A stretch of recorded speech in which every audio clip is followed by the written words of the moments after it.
আজ যে রেসিপিটা আপনাদের সামনে নিয়ে হাজির হয়েছি, এই রেসিপিটা কিন্তু সকলেই খেতে ভালোবাসেন। তো আজকের রেসিপি হলো আমার একদম অনুষ্ঠান বাড়ির মতো পটল চিংড়ি রেসিপি, একদম ঘরোয়া পদ্ধতিতে আর কম মশলায় আজকের আমি তৈরি করে আপনাদের দেখিয়ে দেবো। তাহলে চলুন শুরু করছি আজকের রেসিপি পটল চিংড়ি। আজকে যে রেসিপিটা তৈরি করব একদমই ঘরোয়া পদ্ধতিতে আর কম মশলায় তৈরি করে দেখাবো। আর বিয়েবাড়িতে এতটা কেন টেস্টি হয় সেটাও আপনাদের বলবো। তো আজকের রেসিপি হলো আমার পটল চিংড়ি। তো পটল চিংড়ি করার জন্য আমি এখানে 500 গ্রামের মতো পটল নিয়ে নিয়েছি। আর পটলগুলোকে এইভাবে অল্প করে চোকলা রেখে ছাড়িয়ে বড় বড় করে কেটে নিয়েছি। পটল চিংড়ি করার জন্য পটলগুলো কিন্তু একটু বড় সাইজের রাখলেই ভালো হয়। আর আলুগুলোকেও বেশ বড় বড় ডুমু ডুমু করে কেটে নিয়েছি। সঙ্গে লাগছে পেঁয়াজ কুচি, টমেটো কুচি। তাহলে চলুন শুরু করব আজকের রেসিপি পটল চিংড়ি। আর এই যে আমার চিংড়ি মাছ। তো প্রথমেই আমাদের চিংড়ি মাছগুলো ভেজে নিতে হবে। তার জন্য আমি এখানে কড়াই বসিয়ে দিয়েছি। কড়াইতে দিয়ে দিচ্ছি অল্প পরিমাণে সর্ষের তেল।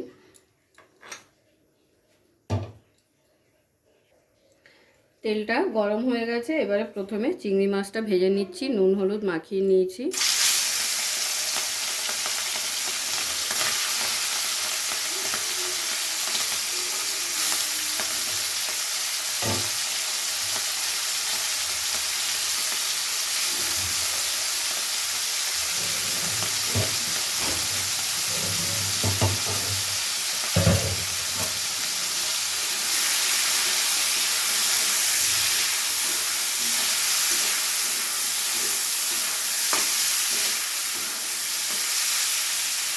খুব বেশি কিন্তু ভাজবো না চিংড়ি মাছ, কারণ খুব বেশি চিংড়ি মাছ ভেজে ফেললে চিংড়ি মাছ কিন্তু শক্ত হয়ে যায়। তো হালকা একটু নাড়াচাড়া করে কিন্তু নাড়িয়ে ফেলতে হবে।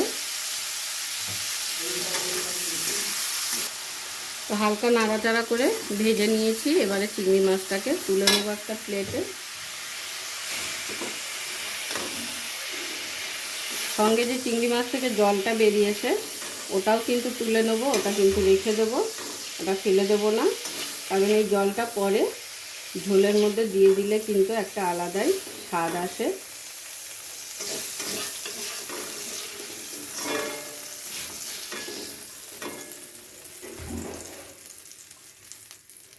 তো চিংড়ি মাছের এই যে জলটা বেরিয়েছে এটাও রেখে দিলাম।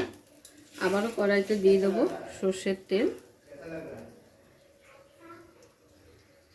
আলু আর পটলটাকে ভেজে নিতে হবে।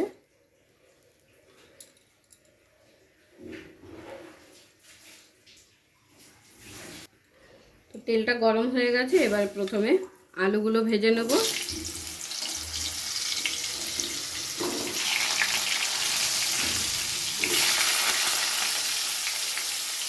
একটু নুন, যাতে করে আলুটা একটু নরম হয়ে যায়।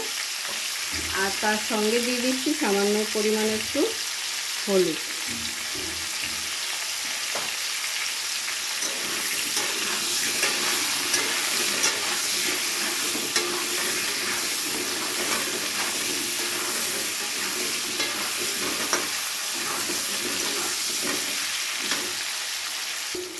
তো দেখুন আলুগুলো লাল লাল করে ভেজে নেওয়া হয়ে গেছে। এবারে আলুগুলোকে তুলে নেব।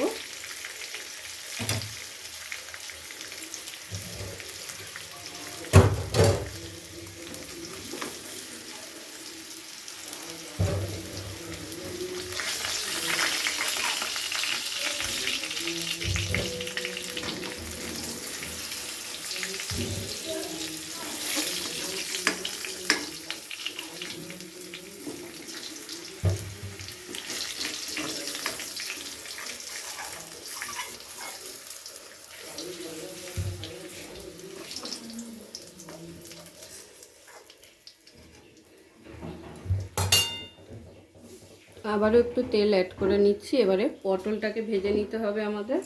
আর পটলটা কিন্তু হলুদ ছাড়া ভাজবো, নাহলে পটল কিন্তু কালো কালো হয়ে যায়। পটলটা একটু সময় নিয়ে ভালো করে ভেজে নিতে হবে।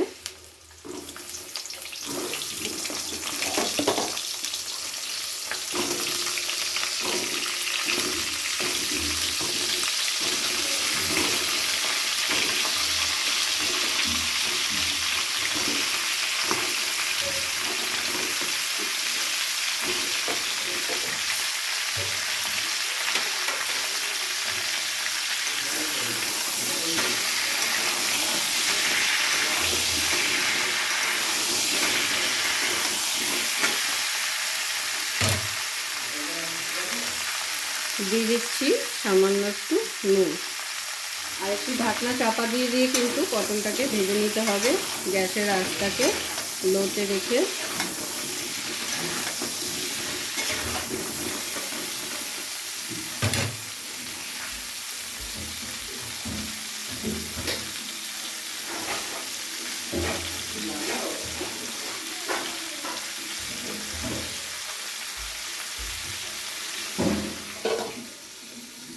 তো দেখুন পটলগুলো কিন্তু আমি অনেকটা সময় নিয়ে, প্রায় 6 থেকে 7 মিনিট সময় নিয়ে খুব ভালো করে ভেজে নিয়েছি। এবারে পটলগুলোকে তুলে নেব একটা পাত্রে।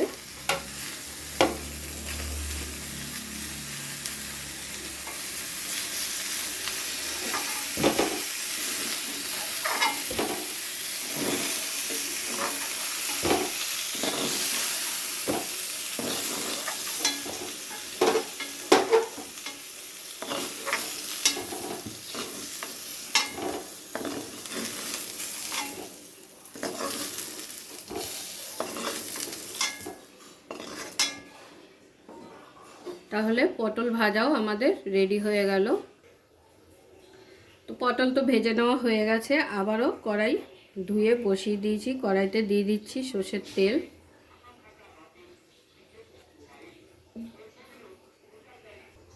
তো তেলটা গরম হয়ে গেছে। এবারে ফোড়নের জন্য দিয়ে দিচ্ছি 2টো শুকনো লঙ্কা আর গোটা গরম মশলা।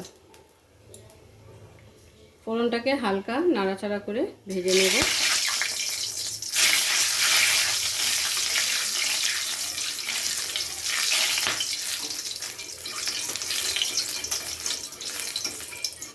ফোড়নটা থেকে যখন একটা সুন্দর ফ্লেভার বেরাবে তখন দিয়ে দিতে হবে এখানে পেঁয়াজ কুচি।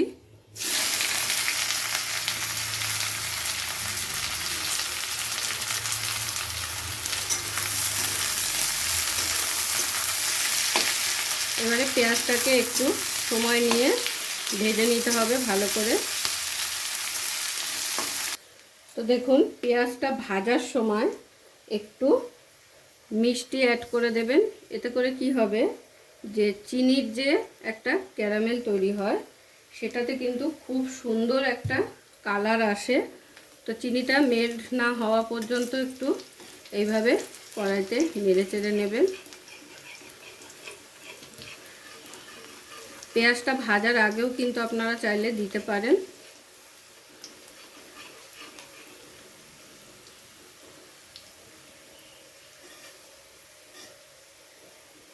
তো খুব ভালোভাবে কিন্তু মেল্ট হয়ে গেছে। এবারে সমস্তটা পেঁয়াজের সাথে আবার মিশিয়ে নিচ্ছি। এবারে এখানে অ্যাড করে দেবো, পেঁয়াজটা খুব ভালোভাবে বাদামি করে ভেজে নেওয়া হয়ে গেছে। দিয়ে দিচ্ছি টমেটো কুচি। আর টমেটো কুচি দেওয়ার পরে এখানে একটু নুন অ্যাড করে নিতে হবে,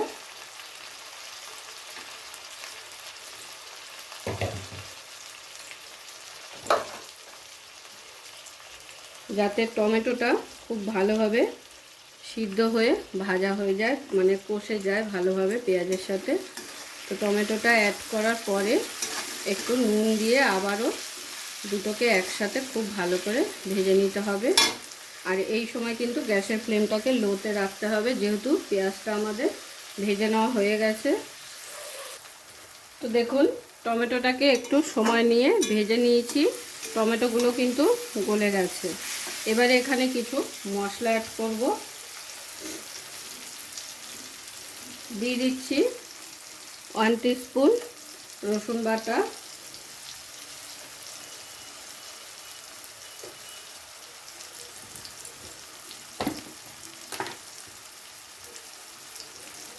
আদা বাটা, আর ঝালের জন্য দিয়ে দেবো কাঁচা লঙ্কা বাটা।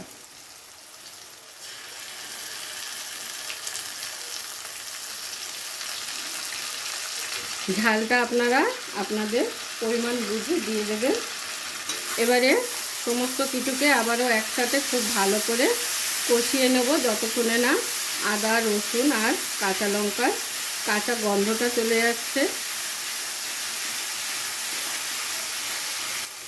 তো আদা রসুন খুব ভালোভাবে কষিয়ে নেওয়া হয়ে গেছে। এবারে এখানে কিছু গুঁড়ো মশলা অ্যাড করব, যেমন স্বাদ অনুযায়ী লবণ, দিয়ে দিচ্ছি হলুদ,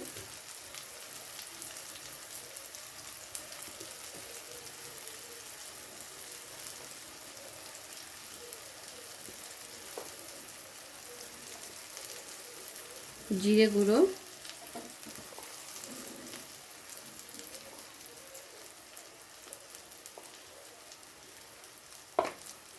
আর দিয়ে দেবো একটু রঙের জন্য কাশ্মীরি লঙ্কা গুঁড়ো।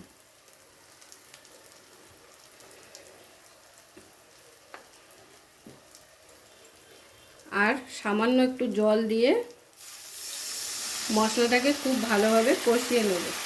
মশলাগুলো যাতে জ্বলে না যায়, তো সেই কারণেই কিন্তু জলটা দিতে হবে, না হলে মশলা জ্বলে যাওয়ার সম্ভাবনা থাকে।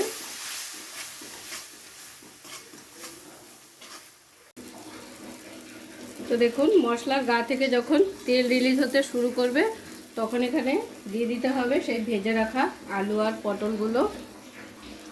দিয়ে দিচ্ছি ভেজে রাখা আলু,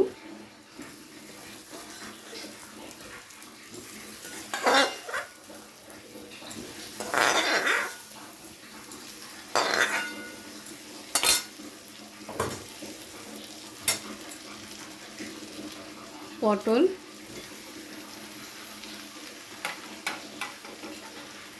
এবারে মশলার সাথে আলু আর পটলটাকে খুব ভালো করে কষিয়ে নিতে হবে।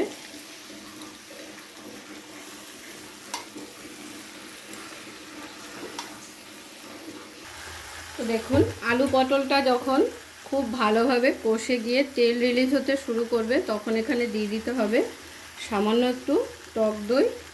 তো টক দইটা আমি খুব ভালো করে ফেটিয়ে রেখেছিলাম, এখানে 2 চামচ মতো টক দই আছে। আর টক দইটা দেওয়ার সময় অবশ্যই গ্যাসের ফ্লেমটাকে লোতে করে নিতে হবে, না হলে কিন্তু ছানা কেটে যায়।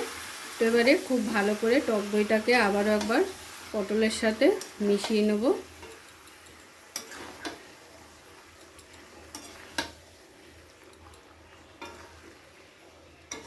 তো দেখতেই পেলেন কত কম উপকরণে আর একদম ঘরোয়া পদ্ধতিতে কিন্তু বিয়েবাড়ির স্টাইলের এইভাবে পটল চিংড়ি আপনারা ঘরেই তৈরি করে ফেলতে পারবেন। তো দইটা দেওয়ার পরেও কিছুক্ষণ কষিয়ে নিয়েছি। কিছুক্ষণ কষিয়ে নেওয়ার পরে এখানে অ্যাড করে দেবো চিংড়ি মাছগুলো। এবারে সমস্ত কিছুকে একসাথে ভালো করে একটু নাড়াচাড়া করে কষিয়ে নিয়ে এখানে ফাইনালি অ্যাড করে দিতে হবে জল গ্রেভির জন্য।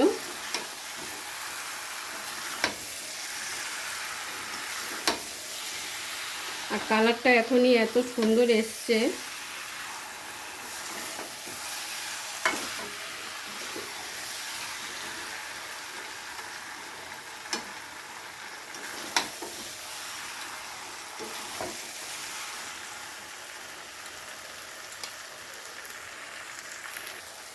তো সমস্তটা একসাথে ভালো করে কষিয়ে নেওয়া হয়ে গেছে। এবারে দিয়ে দেবো গ্রেভির জন্য জল।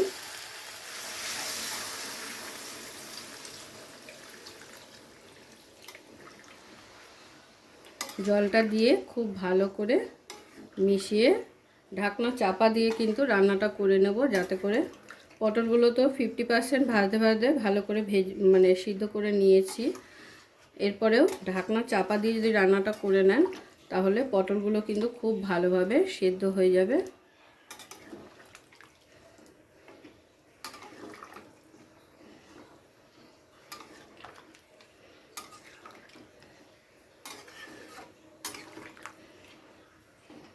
খুব ভালো করে মিশিয়ে দিলাম, এবারে ঢাকনা চাপা দিয়ে দেবো। তো দেখুন প্রায় 5 থেকে 7 মিনিট হয়ে গেছে, আমি ঢাকনা চাপা দিয়ে রান্নাটা করে নিয়েছি। এখন একবার আলু আর পটলগুলোকে চেক করে নেব যে কীরকম সেদ্ধ হয়েছে। দেখুন খুব সুন্দরভাবে কিন্তু পটল গলে গেছে আর আলুও গলে গেছে। তো এবারে আমি এখানে একটু দিয়ে দেবো গরম মশলা।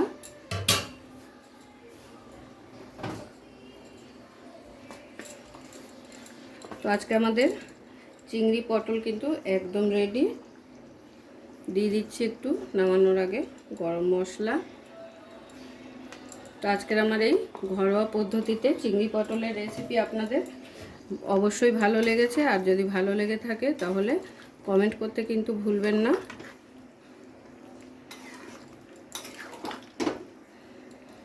হালকা নাড়াচাড়া করে গরম মশলাটাকে খুব ভালো করে মিশিয়ে নিলাম। এবারে কিন্তু আমি গরম গরম সার্ভ করে নেব। পুরো ভিডিওটা দেখার জন্য সকলকে অসংখ্য ধন্যবাদ। এরকম আরও নিত্য নতুন ভিডিও দেখার জন্য চ্যানেলটি অবশ্যই সাবস্ক্রাইব করে নেবেন আর পাশে থাকা বেল আইকনটি প্রেস করে নেবেন নতুন রেসিপির আপডেট পাওয়ার জন্য। তো সবাই ভালো থাকবেন, সুস্থ থাকবেন। আবারও দেখা হচ্ছে আপনাদের সাথে নতুন একটি রেসিপি নিয়ে।